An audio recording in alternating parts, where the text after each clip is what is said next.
This one leads with, please don't read my name, thanks. So this one's from Barry. It's a code name, Barry. Barry says, thanks for everything. I started listening to the pod about a year ago and have caught up on every episode and learned more than I could learn at any IG business coach mastermind, and all for free. I enjoy the humor. Here's my question. Thank you so much, Barry. Here's my question. When is the time for me to go off on my own? Some backstory. A little under a year ago, after failing to get and retain clients for my own online biz for a few months, I answered a posting for an online coach position for someone else's online training business. The coach I work for has taught me so much about how an effective online business runs and is honestly a joy to work with, but I feel I now have the skills to go off on my own. The business I work for pays me about 1/3 of what the client pays, and I know I could have fewer clients and serve them better while making more money if I went off on my own. Here's the dilemma.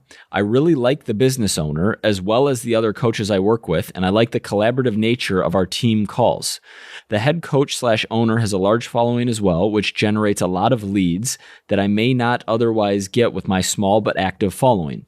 I don't want the owner to feel like I use them to learn as much as possible and then leave them high and dry.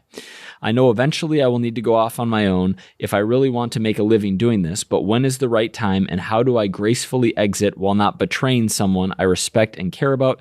Thanks and apologies for the lengthy email. It's a great question. Thank you for the kind words. Do you want to start or do you want me to start? You take the lead here. So it's a really good question. It's also very difficult. First, I think we should talk about the principle and sort of understanding of the nature of the industry and understanding that I like that near the end you said, at some point you're going to have to leave. There's nothing to feel bad about with that. I think that one of the most important things for any gym owner to know is that the nature of this industry is that people will start working for you, and then they'll work for you for a certain amount of time, and then they're going to leave. And oftentimes they're going to take clients with them. This is the nature of the fitness industry. And also the more I get into the business world, even outside of the fitness industry, this is a very common thing that happens in all ends of business. And especially now, we're seeing with, the Great Resignation, but also people are realizing they have their own opportunities and people are able to start their own businesses from their phone. We're just seeing more and more and more people being able to have a very successful, happy life and great work-life balance on their own rather than working for someone else and getting 1/3 of what the customer is actually paying. So I wouldn't feel bad about this. I think it's normal. And for whatever it's worth, this is why if you're a coach and you're looking to hire, or you're a business owner and you're looking to hire coaches, I would be very cautious with the type of person you hire. If you're a coach and you hire a young, it doesn't even have to be young, but we'll say a young, hungry individual who probably wants to own their own business one day, you might not want to hire that person because odds are they're going to end up leaving and taking a lot of clients. I think probably I have two amazing hires. I have a lot of amazing hires, but I have two amazing hires in my life that changed my life forever. Number one is Susan, changed my life forever. And I knew from she didn't want her own business. She didn't want her own business. She was burnt out. It's great. You have all of the knowledge. You're unbelievably smart. You're unbelievably well-spoken. You're an amazing coach and you don't want your own business. This is perfect. Same thing with my assistant, Kat. Kat was a previous client of mine, as was Susan. Very smart, knew what she was doing, and she didn't want to own her own business. So both worked out very well in which I knew what I was getting into because I had the foresight to understand if I did hire a young, hungry coach, they probably would end up leaving at some point.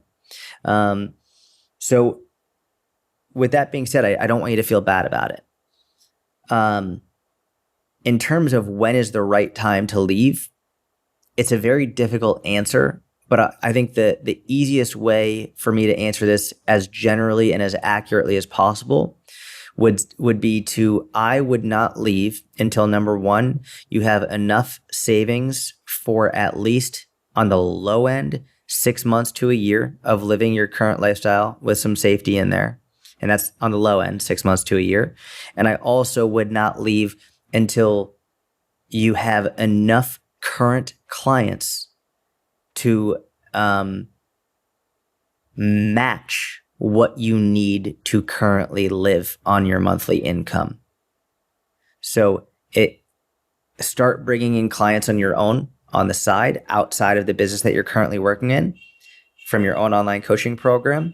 And once you have enough clients to match what you need to live on, that's when I would say it's a pretty good, a safe time to leave.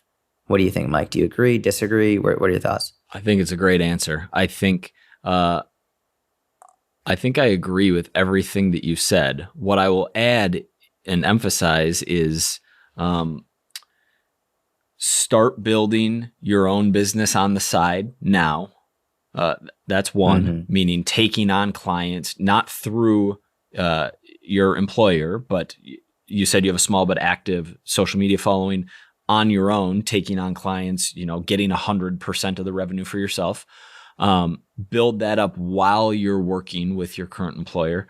There's no rush to get out of there because you really like your coworkers, you really like your work environment, you like what you're doing. So it's not like you need to leave right now or you want to leave right now. So this happened to me. I worked at a gym in New York City before I transferred fully online, or 90% online, I guess. And what I did in that situation was I communicated with my boss, with the owner of the gym, who I'm still friends with today. I made a point not to take any clients, either in person or online, because it felt wrong in my gut at the time. I'm not sure if I could have, legally. I don't really know, but I just know that he gave me this opportunity to work here. I wouldn't feel right about leaving. I had built up my own. I wouldn't feel right about leaving and taking clients. I'd built up my own online one-on-one to the point where it would support my lifestyle before I left. And so, there were a lot of clients who I really enjoyed working with at that gym who I communicated with after, but didn't take on as clients. A number of years down the road, some of those people reached back out and then it felt okay. But at the time I wasn't going to steal from his bottom line on the way out the door. And then communication with your employer. And this is where it I don't know if it's probably not a great idea to say right now, hey, my 6 to 12 month plan is to be out of here and I'm trying to build my own on the side. Like that transparency could be amazing, but it's probably not optimal. So right now I think your focus should be working hard to build your own, roster on the side right now.